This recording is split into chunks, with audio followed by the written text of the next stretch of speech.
ಬೆಂಗಳೂರಿನಲ್ಲಿ ಈ ಖಾತಾ ಗೊಂದಲದ ಗೂಡಾಗಿದೆ. ಅಪ್ಲೈ ಮಾಡಿ ತಿಂಗಳಾದರೂ ಈ ಖಾತೆ ಸಿಕ್ತಿಲ್ಲ. ಬೆಂಗಳೂರಿಗರು ಆಫೀಸ್ನಿಂದ ಆಫೀಸ್ಗೆ ಅಲೆದು ಸಾಕಾಗಿ ಮುಖ್ಯ ಆಯುಕ್ತರಿಗೆ ಪತ್ರ ಬರೆದಿದ್ದಾರೆ. ಬೆಂಗಳೂರು 1 ಕೇಂದ್ರಗಳಲ್ಲಿ ತಾಂತ್ರಿಕ ಸಮಸ್ಯೆ, ಸರ್ವರ್ ಸಮಸ್ಯೆ. ವಲಯ ಆಯುಕ್ತರ ಕಚೇರಿಗಳ ಬಳಿ ಈ ಖಾತೆಗಾಗಿ ಕಾದು ಜನ ಸಾಕಾಗಿದ್ದಾರೆ.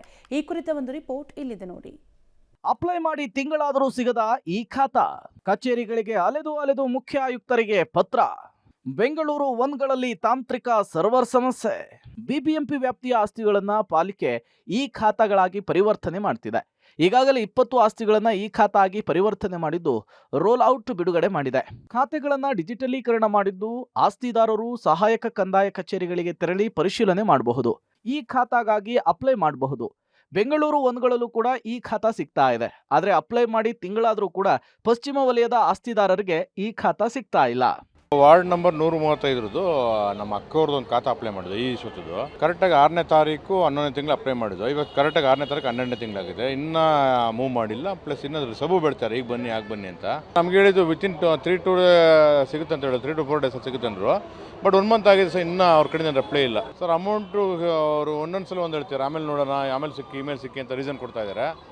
ಬಟ್ ಇದುವರೆಗೂ ಏನು ಅಂತ ವಿಚಾರ ಗೊತ್ತಾಗ್ತಿಲ್ಲ. ಅದಕ್ಕೆ ನಾವು ಕಮಿಷನರ್ ಮೀಟ್ ಮಾಡ್ಕೊಂಡು ಲೆಟರ್ ಕೊಡೋ ಅಂತ ಬಂದಿದ್ದೀನಿ. ಇನ್ನು ಈ ಖಾತಾಗೆ ಅಪ್ಲೈ ಮಾಡಿದ್ರು ಬರದೇ ಇದ್ದಿದ್ದಕ್ಕೆ ಸರಿಯಾಗಿ ರೋಲ್ ಔಟ್ ಆಗಿದೆಯಾ ಎಂಬ ಪ್ರಶ್ನೆ ಆಗಿದೆ.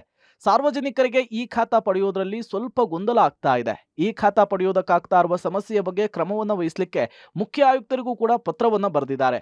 ಜನ ಆಫೀಸ್ನಿಂದ ಆಫೀಸ್ಗೆ ಅಲೆದ್ರೂ ಸಮಸ್ಯೆ ಬಗೆಹರಿತಾ ಇಲ್ಲ. ಕೂಡಲೇ ಸಮಸ್ಯೆಯನ್ನು ಬಗೆಹರಿಸುವಂತೆ ಒತ್ತಾಯ ಮಾಡ್ತಿದ್ದಾರೆ.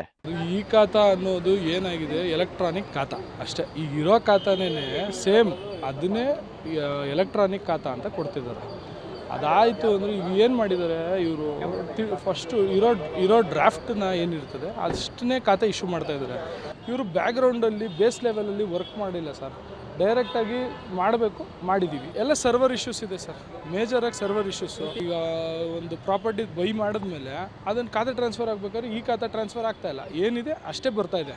ಇನ್ನು ಬೆಂಗಳೂರು 1ಗಳಲ್ಲೂ ಕೂಡ ಈ ಖಾತಾ ಪಡೆಯಲು ಜೊತೆಗೆ ಅಪ್ಲೈ ಮಾಡಲಿಕ್ಕೆ ಅವಕಾಶವನ್ನ ಮಾಡಿಕೊಟ್ಟಿದ್ದಾರೆ. ಅಲ್ಲಿಯೂ ಸರ್ವರ್ ಸಮಸ್ಯೆ ಅಂತೆ. ಮಲ್ಲೇಶ್ವರಂನ ಬೆಂಗಳೂರು 1 ಕೇಂದ್ರದಲ್ಲಿ ಸರ್ವರ್ ಸಮಸ್ಯೆ ಆಗಿದೆ. ಬೆಂಗಳೂರಿನಲ್ಲಿ ಈ ಖಾತಾ ಪಡೆಯೋದಕ್ಕೆ ಅಂತೇಳಿ ಜನ RO ಕಚೇರಿಗಳಿಗೆ, ಬೆಂಗಳೂರು 1 ಕಚೇರಿಗಳಿಗೆ ಬರ್ತಾ ಇದ್ದಾರೆ. ಅಪ್ಲೈ ಮಾಡಿ 1 ತಿಂಗಳಾದರೂ ಕೂಡ ಕೆಲವೊಂದಿಷ್ಟು ಜನರಿಗೆ ಸಿಗ್ತಾ ಇಲ್ಲ. ಮತ್ತು ಸರ್ವರ್ ಸಮಸ್ಯೆ ಕೂಡ ಆಗಾಗ ಕೈ ಕೊಡ್ತಾ ಇದೆ. ಯಾಕೆ ಸಮಸ್ಯೆ ಆಗ್ತಾ ಇದೆ, 1 ತಿಂಗಳಾದರೂ ಅಪ್ಲೈ ಮಾಡಿ ಯಾಕೆ ಸಿಗ್ತಾ ಇಲ್ಲ ಅನ್ನೋದ್ರ ಬಗ್ಗೆ ರಿಯಾಲಿಟಿ ಚೆಕ್ ಮಾಡ್ತಾ ಇದ್ವಿ. ಮೇಡಮ್ ನಮಸ್ತೆ. ಯಾಕೆ ರೀಸನ್ ಮೇಡಮ್ 1 ತಿಂಗಳಾದರೂ ಅಪ್ಲೈ ಮಾಡಿದ್ರೆ ಸಿಗ್ತಾ ಇಲ್ಲ ಅಂತ? ಸರ್, ಅಂದರೆ ಕೆಲವೊಬ್ರದ್ದು ನೇಮ್ ಲಿಸ್ಟಲ್ಲಿ ನೇಮ್ ಇರೋದಿಲ್ಲ. ಅವ್ರದ್ದು PID ನಂಬರು ನೇಮ್ ಹಾಕಿ ಸರ್ಚ್ ಮಾಡಿದ್ರು ಅವ್ರದ್ದು ಇನ್ನೂ ಅಪ್ಡೇಟ್ ಆಗಿರೋದಿಲ್ಲ. ಸೊ ಹಾಗಾಗಿ ಅವ್ರದ್ದು ನೇಮ್ ಸಿಗದೆ ಇರೋ ಕಾರಣ ಅವ್ರು AR ಆಫೀಸ್ಗೆ ಹೋದರೆ ಅಲ್ಲಿ ಎಂಟ್ರಿ ಮಾಡಿದ ಮೇಲೆ ಇಲ್ಲಿ ಲಿಸ್ಟಲ್ಲಿ ಅವ್ರ ನೇಮ್ ಬರ್ತಾ ಇದೆ.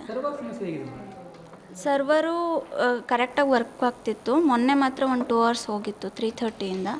ನಿನ್ನೆ ಮಾರ್ನಿಂಗ್ ಸ್ವಲ್ಪ ಇಶ್ಯೂ ಆಯಿತು. ಅದು ಬಿಟ್ಟರೆ ವರ್ಕ್ ಆಗ್ತಾ ಇದೆ, ನಿಧಾನಗತಿಯಲ್ಲಿ ಆಗ್ತಾ ಇರುವಂಥದ್ದು. 1 ತಿಂಗಳ ಕಾಲ ಸಿಗದೇ ಇರೋದಕ್ಕೆ ಕೆಲವೊಂದಿಷ್ಟು ತಾಂತ್ರಿಕ ಸಮಸ್ಯೆ, ಡಾಕ್ಯುಮೆಂಟ್ಗಳನ್ನು ಅಪ್ಲೈ ಮಾಡದೇ ಇರುವಂಥದ್ದು ಇರ್ಬೋದು. ಸರಿಯಾದ ರೀತಿಯಲ್ಲಿ ಕೊಡಬೇಕು ಅಂತೇಳಿ ಹೇಳ್ತಾ ಇದ್ದಾರೆ. ಒಟ್ಟಾರೆ ಈ ಖಾತಾ ಮಾಡಿಸೋದ್ರಿಂದ ಆಸ್ತಿ ಸೇಫ್ ಜೊತೆಗೆ ಖಾತೆಗಳು ಡಿಜಿಟಲೀಕರಣ ಆಗಿರುತ್ತೆ ಅನ್ನೋದು ಒಳ್ಳೆಯ ನಿರ್ಧಾರ.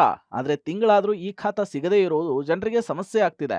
ಸಾರ್ವಜನಿಕರಿಗೆ ಸುಲಭವಾಗಿ ಈ ಖಾತಾ ಸಿಗೋ ರೀತಿಯಲ್ಲಿ ಮಾಡ್ತಾರಾ ಅನ್ನೋದನ್ನ ಕಾದ್ ನೋಡ್ಬೇಕಿದೆ. Lokesh Kodagadala, Public TV, Bengaluru.